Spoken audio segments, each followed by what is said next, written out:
One set of results were so bad. We said, okay, let us train the teachers. We organized training for the teachers. Some of the boys were very wide. I set up manual work so that all the bad boys, put them in manual work, teach them leadership. They became the guide. Oh, this one is this. We did a lot. Okay, it's infrastructure.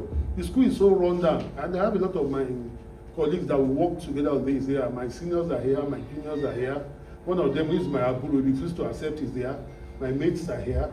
We all work together. We changed the infrastructure. But you know what happened?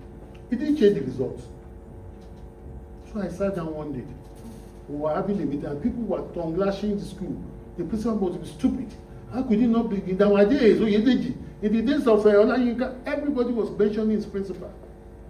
And I told them, in your days, the best in all schools, in the primary school in the land, went to Methodist High School. So you got the best of the best. Today, they are from everywhere. So what is the bottom line? If we don't get primary education right, our secondary education will be flawed, and so on and so forth. So, unfortunately, primary education is the hand of the local government, who don't even do anything anymore. They don't care. They don't provide maintenance. So if you see a lot of primary schools, they are run down. So if we don't take care of that too, we are going to be in trouble. So it's part of what I called reinforcement. Then of course, I then said, if you see my vision, which you probably find, you get a copy, I did not just speak to who I am. I spoke to what I want to do. But I went further to say, how do I want to fund it? Because like they say in Yoruba, I don't do rofo. I got a war. So I had to take my time.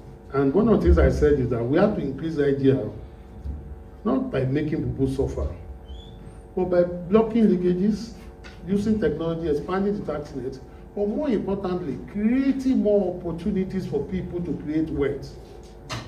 The real challenge is this, and I said this before, I said, I have only one point agenda. Every citizen of Osun State must be able to wake up in the morning, have a place to go, and an income that will take care of him and his family, and have an extra to pay tax to the government. Any kind of governance that does not ensure that cannot be functional. We are only deceiving ourselves. So what you have today is that a lot of people are on the streets. They are not doing anything. They are not productive. So when we say our GDP is growing, it's because we are selling more crude oil. It's not that the real sector has grown, or maybe the particular governor comes and employs people. So we need to create wealth. We need to increase the income of the farmers, and then we can tax them. We need to also get more people employed. We need to stop the movement from Osun to Lagos. It's like a joke. What happens to us Lagos is a blessing and it's almost becoming a curse. Because our best leave home at secondary school level, we all go to Lagos until we are 70. When Lagos has given us and has drained us completely, and we then think, let's go back home and build a house. The same thing happens to those from Ofa. I have my friend there. He probably left home. He's done everything that you have, done the best banking in the world, go to the best institutions in the world. But he's not in Ofa. Whereas if there had been a decision in Ofa that could keep him and keep his brain, only God knows what value he would have added directly to Ofa. It happens to all of us. So we need to go back and make those states functional. Then public-private partnership. And that is about what I would call creating trust. Because nobody will come and partner with you when they are not assured of your sincerity of purpose, the genuineness of what you're doing. So we must restore trust so that we can get more people to partner with. I will just speak to the tragedy that happened with the Babalaki experience. Lagos Ibadan was originally conceived by Babalaki to be about 6 lanes on both sides. Rail line won't go in. I don't know, I don't want to speak to what went wrong, but the fact that it didn't work is a disaster. The same thing, the airport didn't work as a receipt. There's a building there that was supposed to be part of it, an hotel, a conference center. It was more or less, the carcass is completed. I remember I got the contract for the elevators. I supplied the APG and then the whole thing went kaput. But what I'm saying is that these are bad examples that haven't worked. But we need in a state like Osun. I studied the International Bureaus of Glacial Expansion. I actually did a documentary on it when I was trying to mobilize people. And what I saw there, the only thing that made Baba Omoni and his friends do what they did at that time is it's not a business. It wasn't a business decision. It was out of patriotism, and because if it was a business decision, they should come and put it around Lagos, like they have not done in Shagamu, and they can feed where the population is. But what did we pay them back with? When Beauty was opened in '78, you cannot get trophy in Lagos. Ijeshas were very patriotic about it too. They stopped drinking every other beer. We all patronized it. And that is what will happen. If you start producing ordinary matches in Osun State, your first catchment area, your main market is your catchment area. People will buy. And we have population. So we need to just create that opportunity. So I also spoke to diaspora fund. There's a lot of fund in diaspora, and we must create models that can attract them home. We must encourage people. And there's also, I want to talk of funds in diaspora, not about the individuals alone. There's a lot of funds for development, funds for all sorts of things, that if we partner with people in diaspora, we'll be able to attract to develop our home base.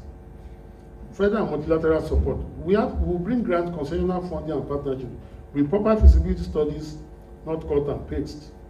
And what I was speaking to here is that a lot of also called feasibility studies are what I call cut and paste. Somebody goes to a bank, I want to do Gary. They give him a model, the package that somebody has submitted before. Change the names. And when you don't understand that you don't prepare your feasibility study properly, you're not likely to be able to achieve the desired results. So we need to create a system that people will be able to actually partner with the state and be assured that they will go back. I had an experience about 10, 12 years ago. I wanted to bring a major construction company to Nigeria.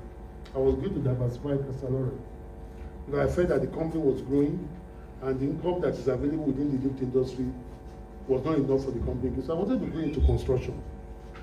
So I got a guy in Turkey to set up meetings with me I gave him a guideline, minimum 5 billion euro turnover or dollars. So I flew to Turkey, and I met with 7 companies in Istanbul and Ankara.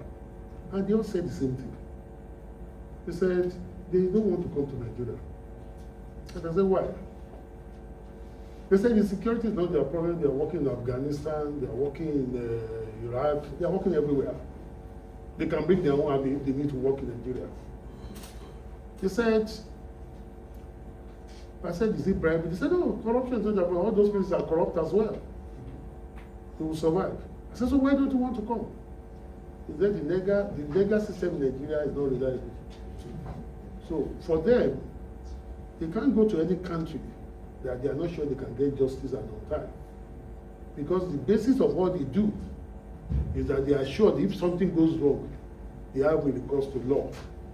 And not just a recourse to law, but on time. And there will be true justice. Everything I did to convince them went kaput. They just didn't believe that it was possible. So we need to change this.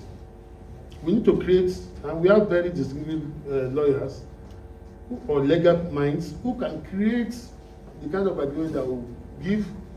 And that's why you see today a lot of the issues that come up in terms of international contracts are being arbitration is happening outside Nigeria because they don't trust our legal system. So they've now said, okay, fine, if I'm going to do it, arbitration must be in London, or it must be in Finland, it must be in the US. That's what they're doing. They don't believe that they can get justice there. And that's why a lot of them. So those who come, those who look at it, the return of investment is too good to ignore. So they will come. But they will make sure they are well done. So we need to change that. So value for money governance. We also handle of money the way we handle our personal money, especially when we are buying fuel during scarcity. Carefully, prayerfully, and with suspicion. You know, before scarcity, you go to a petrol station, you can afford to sit down and relax, fill my tank. Today you are checking with the man. I remember yesterday at Elisha when they said, when we were leaving Elisha, I filled my tank. Funny, the station belongs to my friend. So when they said, how much is the fuel? He told me, I was checking. 141,000. So the same way we should manage statesmen. We don't want to lose it. We should be careful, and that's what we are promising. How we do this? The first is to define our objective. The second is to put the technology in place. With technology now, a lot of leakages can be blocked, except we are kidding ourselves. A lot. And that's why I'm happy with what this prayer government is doing. From next year, it's going to be a lot more difficult. People think it's about tax alone. It's also about corruption. Because the transaction, your invoices, everything is going through a system that you cannot change. So your money can be traced. So corruption is going to naturally go down. Naturally, whether we like it or not. Now to my friends, the real matter. My people, this journey is not beans. Campaign not be walk in the park. I need your support, I need your ideas, your network, your encouragement, your prayers, and yes, your logistics. I want to first and foremost thank all those who have supported me this far. I've been running around Osun State for the past 3 months. Not only Osun State, I've gone to Abuja 3 times. Just in respect of this project. And sometimes going in 3 vehicles, drivers, accommodation. Of course, you have to say thank you. I've come to speak with you. You drop something. Listen to in the screening yesterday, they made fun of me. They said when I told them that I was supposed to take 80 buses to Osogbo, that was the plan that was given. Each bus will have 18 people, and of course, each person will get some thank you for coming. And I looked, I said, what am I going to do with this? They said it's a show of strength. It's strength. The same people will go with Omishori. They will go with Baba Yemi. It's like a cartel. And the people that are going to me know that that's what they do. Who are we deceiving? The people on the street? So they said, what do you want? I don't want more than 40 people. And we went 40 people. And we did that presentation. And I felt that it landed well. So if you have social media skills, come close. If you have influence, come closer. If you have money, come closest. This is our collective project. It's not for me alone, it's for our children, our communities, and our future. Let us join hands to bring this new era to Osun. Osun's story is not over. We are simply turning a new chapter. A chapter that is bold, progressive, innovative, and people-centered. With your support, with your belief, with a loud and unapologetic ginger, a new era will come. I thank you, my friends. God bless you. God bless Osun State. God bless Nigeria. Thank you. Another resounding locomotive on ending, and a single round of applause for engineer Dideolu Falobi, fellow Nigerian Society of Engineers, and the Bobajiro of Ilesha. Thank you very much, sir. I must say that what he just did